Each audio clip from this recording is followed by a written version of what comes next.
L'histoire de Adam, Adam, et de Ève, Hawa, est l'un des récits les plus importants dans les traditions islamiques, chrétiennes et juives. Je vous salue, je vais te la raconter selon la tradition islamique, de manière détaillée et claire. La création d'Adam. Allah a voulu créer un être humain pour être califat, représentant, sur terre. Il a créé Adam à partir d'argile, d'une terre façonnée avec soin.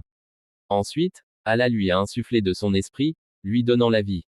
Les anges ont été informés de cette création. Ils ont demandé, vas-tu y placer quelqu'un qui y sèmera le désordre et versera le sang? Mais Allah savait ce qu'il ne savait pas. Il avait un plan divin. Allah enseigna à Adam les noms de toutes choses, montrant ainsi sa supériorité en connaissance. Puis il demanda aux anges de se prosterner devant Adam, par respect et obéissance à l'ordre divin. Tous obéirent, sauf un. Le refus d'Iblis. Parmi ceux qui étaient présents, il y avait Iblis, le diable. Il refusa de se prosterner. Il dit, je suis meilleur que lui. Tu m'as créé de feu et tu l'as créé d'argile.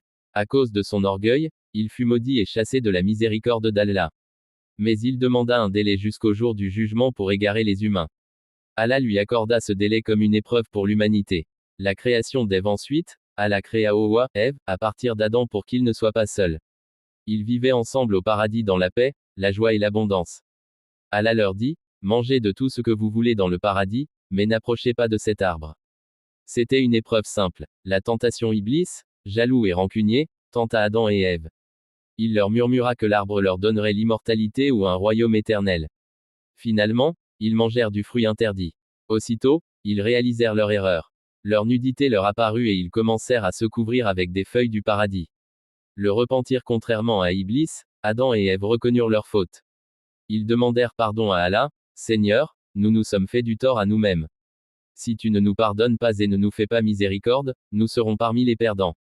Allah accepta leur repentir. La descente sur terre. Après cela, Allah leur ordonna de descendre sur terre. Ce n'était pas seulement une punition, mais aussi le début de la mission humaine, vivre, se reproduire, travailler, adorer Allah et lutter contre les tentations. Adam devint le premier prophète. Il enseigna à ses enfants l'adoration d'Allah. Les leçons de cette histoire. L'être humain est honoré par la connaissance. L'orgueil peut détruire, comme Iblis. L'erreur est humaine, mais le repentir est une force. Allah est pardonneur et miséricordieux. La vie sur terre est une épreuve.